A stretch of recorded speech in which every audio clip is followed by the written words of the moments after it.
ஒரு மடமாதும் ஒருவனுமாகி இன்ப சுகம் தரும் அன்பு பொருந்தி உணர்வு கலங்கி ஒழுகிய விந்து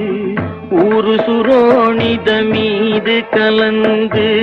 பனியுளோர் பாதி சிறு துளி மாறு பண்டியில் வந்து புகுந்து திரண்டு பதும அரும்பு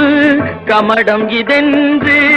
பார்வை மெய்வாய் செவி கால் கைகள் என்ற உருவமுமாகி உயிர் வளர் மாதம் 9 ஒன்றும் நிறைந்து மடந்தை உதரமகன்று புவியில் விழுந்து